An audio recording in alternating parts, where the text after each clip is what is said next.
Ladies and gentlemen, dear friends, good afternoon and welcome to the Sibelius Academy for these 2 days of reflection entitled Perspectives on Music in Times of War.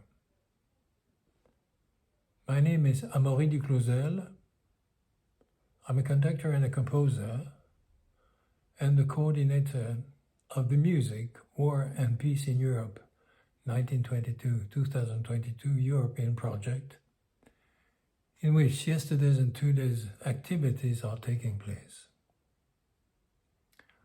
Since the beginning of my career, I've been particularly interested in the music of composers who were victims of totalitarianisms. I wrote the first book in French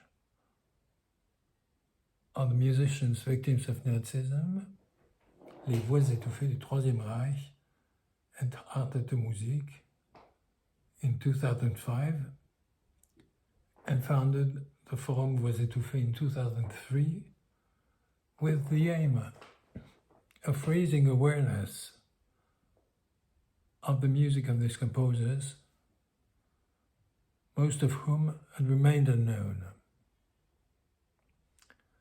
Since 2009, we've been working with the European Union on intra-European projects bringing together musicians, researchers and educators to promote these composers toward the general public and explore the role of music in authoritarian regimes. Hence the purpose of our symposium this week. Having recently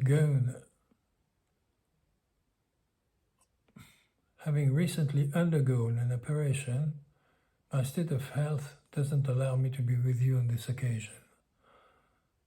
I deeply regret this and apologize for not being with you.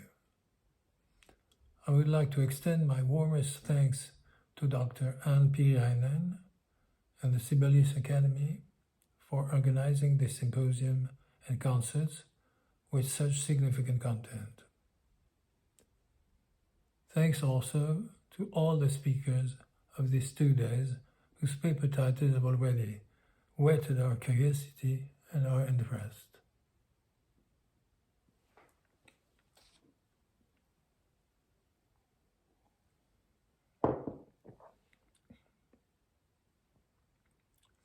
Bear with me with 2 minutes more, because I would like to introduce you to this year's Voix étouffées project, in the framework of which this symposium is being held.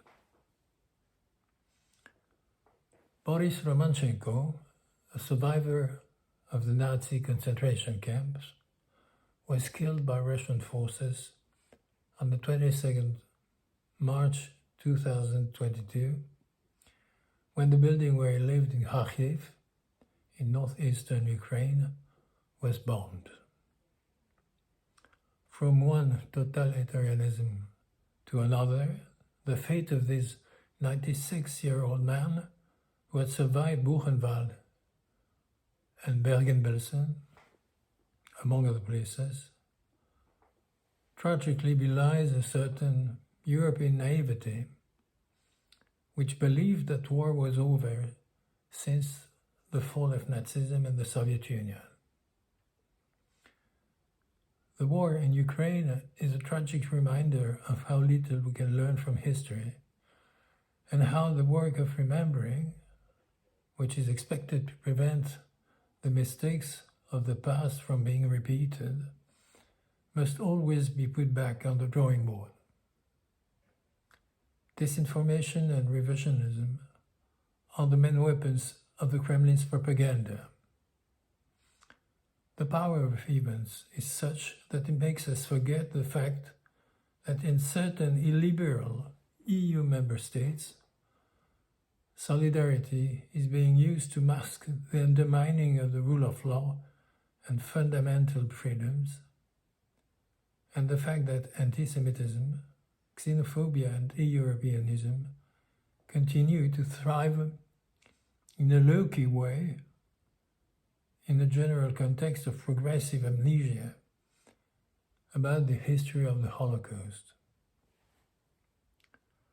Since 2009, the Voix étouffées, literally stifled voices, project, of which this event is a part, has traveled throughout the European Union with the support of the Europe for Citizens program of the European Commission, using the music of composers who are victims of the totalitarian regimes. Shit, mais c'est pas possible de merde! Shit!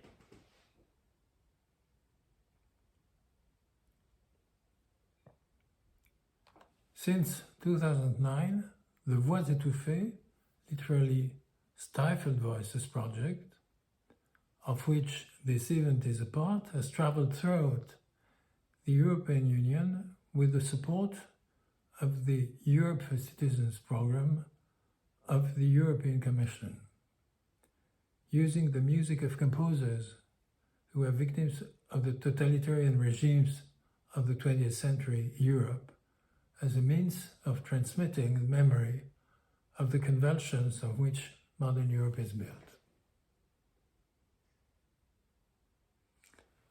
The Music, War and Peace in Europe 1922-2022 project, symbolically using the key dates in contemporary Ukrainian history as time marks, that is to say, 1922, the country's attachment to USSR and loss of independence, 2022, the beginning of the Russian invasion, is a reminder that many European wars of the 20th century were marked by a desire to commit genocide, the Holocaust first and foremost, but also massacres at Srebrenica in Bosnia-Herzegovina, massacres in Kosovo, and war crimes such as those currently taking place in Ukraine. In all these circumstances, even the most tragic, music has played a fundamental role in inspiring resistance and alleviating the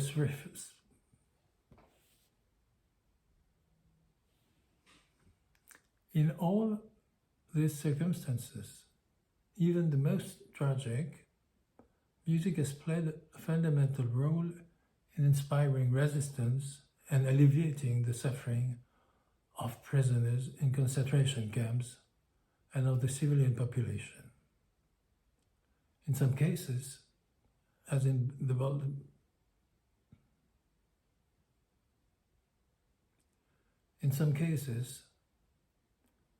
Baltic states, music is a powerful driving force on the road to independence.